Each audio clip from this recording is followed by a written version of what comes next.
Plecat din retezatul sudic la întâlnirea cu Jiul de Vest, pârâul Buta a întâlnit în curgerea lui marea barieră pe care o construiseră calcarele jurasice ale masivului pentru a-l împiedica să ajungă la întâlnirea cu acesta.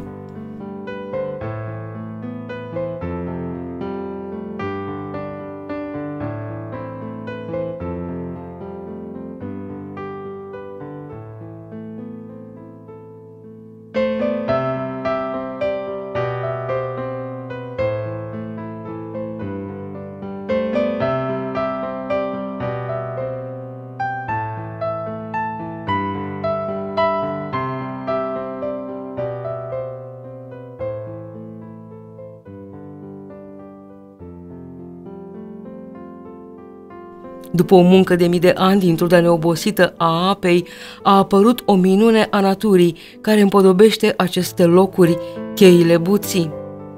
Aflate în apropiere de vărsarea pârâului Buta în Jiul de Vest, la circa 700 de metri în amonte, cheile Buții ne relevă un peisaj cu adevărat fascinant.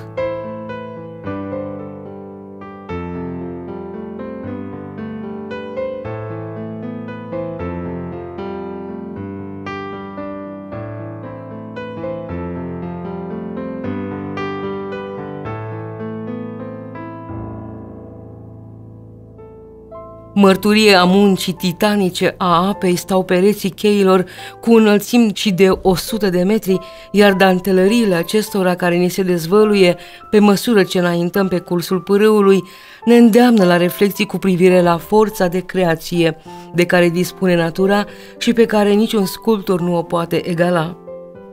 La aceste chei întâlnim karstul de creastă ce sporește peisajul pe tot drumul până la cabana Buta, aflată în apropierea izvorului pârâului Buta.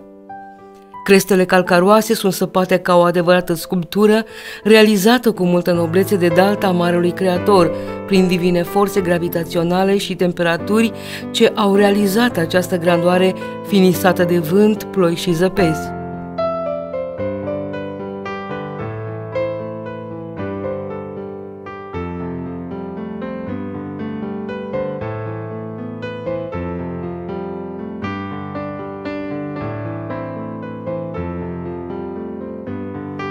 Formațiunile calcaroase sunt angajate în structuri de tipuri foarte variate ce pot fi definite în funcție de poziția tectonică a fiecăreia dintre ele și de poziția lor în cadrul unității respective.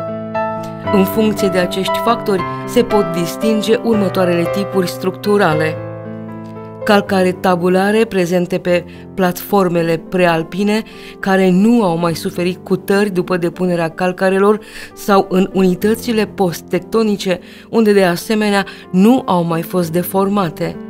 În prima categorie intră formațiunile carbonatate din platforma moesică, iar din a doua categorie fac parte calcarele neozoice.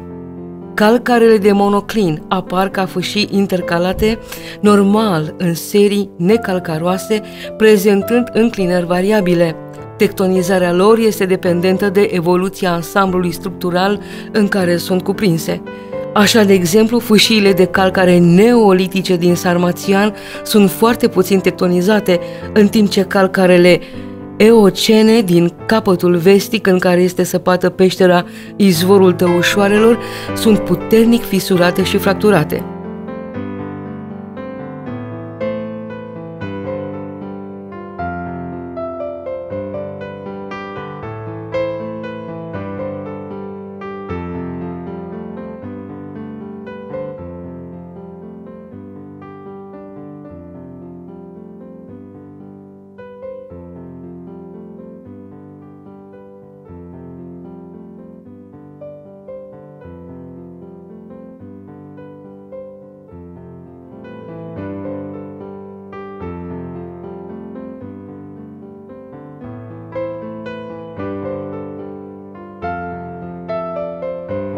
Verticale, aproape de absolut, cheile Buții reprezintă un mare interes pentru turiști prin forma extrem de originală.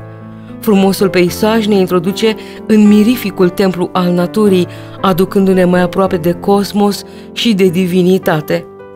Apele care drenează pe versanții ce mărginesc platourile către chei apar în izbucuri, la baza unor pereți sau în abruptul unor văi, alimentând pârâul în curgerea sa către Marea cea Mare.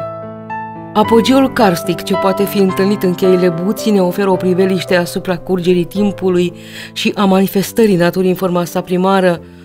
Totodată, cheile Buții oferă o rețea largă de peșteri și izvoare, cascade și baraje naturale, care pot fi explorate de către doritori sub îndrumare de specialitate.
De o frumusețe sălbatică și neîntinată de mâna omului, cheile Buții îți oferă posibilitatea de a te încadra cu energia naturii, de a scăpa de aglomerația orașelor, de aerul poluat și de zarva străzii. Accesul în zonă este relativ facil din drumul național 66A, fiind de parcurs o distanță de circa 700 de metri până la intrarea în chei, după care, fără a fi nevoie de un echipament special, ci de un aparat foto pentru a imortaliza aceste frumuseți, poți să te bucuri de ele.